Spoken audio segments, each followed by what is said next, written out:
Welcome to the cricket huddle. आज है India versus England और लॉर्ड्स क्रिकेट ग्राउंड का जो इतिहास रहा है वो अपने आप में हिस्टोरिक रहा है। अभी लॉर्ड्स क्रिकेट ग्राउंड पे ही South Africa versus Australia WTC हुआ था, जहां पे साउथ अफ्रीका ने इतिहास रचते हुए पहली बार कोई ICC खिताब जीता था। अब इंडिया वापस से लॉर्ड्स क्रिकेट ग्राउंड पे इंग्लैंड के अगेंस्ट में खेलेगी और जो मुकाबला है वो 1-1 से सीरीज बराबर है अभी। और जसप्रीत बुमराह की वापसी हो रही है। अब जसप्रीत बुमराह की वापसी के साथ एक बात तो तय है कि प्रसिद्ध कृष्णा इस मैच में नहीं खेलेंगे।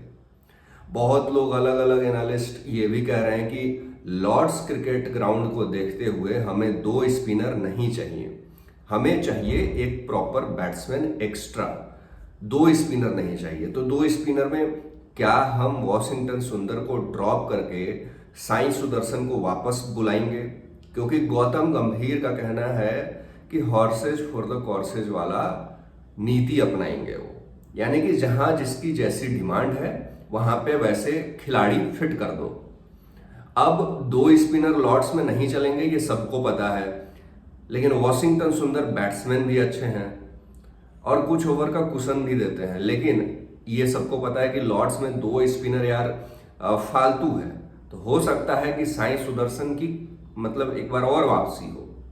हालांकि ये क्लियर है कि प्रसिद्ध कृष्णा जो है ये टेस्ट मैच में बाहर बैठ सकते हैं, क्योंकि बुमराह की वापसी तय है। और 3 तिगड़ी, बुमराह, आकाशदीप और मोहम्मद सिराज, ये 3 फास्ट बॉलिंग लाइनअप बहुत तगड़े होंगे। और लॉर्ड्स में इन्होंने ग्रास दिया हुआ है, वो ग्रास छोड़ा हुआ है, क्योंकि इंडिया ने जिस तरह की बैटिंग की थी बेन स्टोक्स का, अब दोबारा क्या हिम्मत होगा कि टॉस जीत करके इंडिया को बैटिंग करने बुलाएं?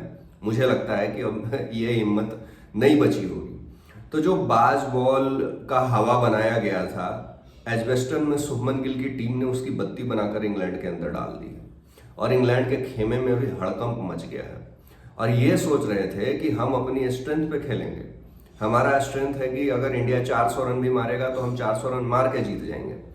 लेकिन इंडिया ने मतलब उनके अरमानों पे पानी फेर दिया। पहली एशियन टीम बनी है बिना बुमराह के जिसने एजबेस्टन जीता हो।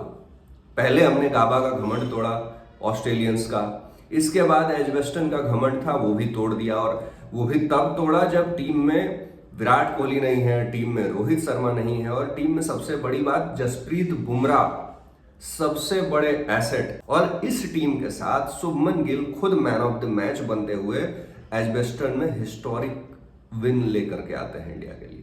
तो लॉर्ड्स अपने आप में हमेशा से ऐतिहासिक रहा है। इसके पहले आई थिंक 24 साल बाद महेंद्र सिंह धोनी ने लॉर्ड्स में कीर्तिमान स्थापित किया था। 80s के दशक में हम जीते थे लॉर्ड्स में। उसके बाद सीधा 2014 में महेंद्र सिंह धोनी की कप्तानी में हम लॉर्ड्स में जीते थे। तो 20-22 साल का गैप था, तब तक हम लॉर्ड्स में जीत ही नहीं पाते थे। लेकिन ये महेंद्र सिंह धोनी जब कप्तान बने तब लॉर्ड्स में ऐतिहासिक जीत हमको मिली थी 80s के दशक के बाद।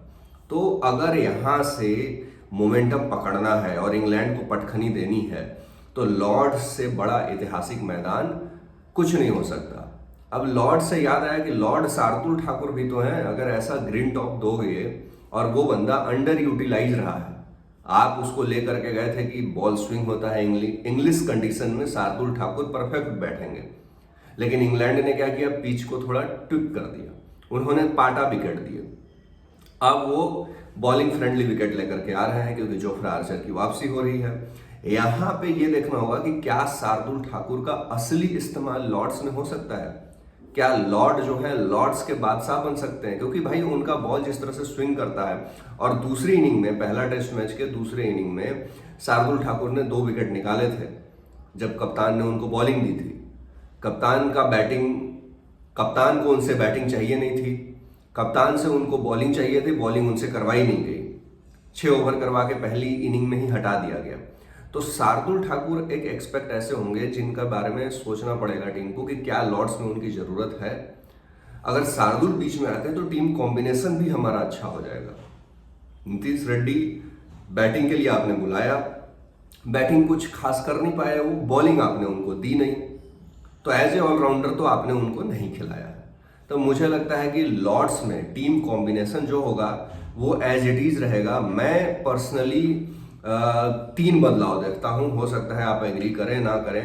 पहला बदलाव, लॉर्ड्स में हमको 2 स्पिनर नहीं चाहिए, तो वॉशिंगटन सुंदर को बिठा करके एक प्रॉपर बैट्समैन लाओ जो है साई सुदर्शन।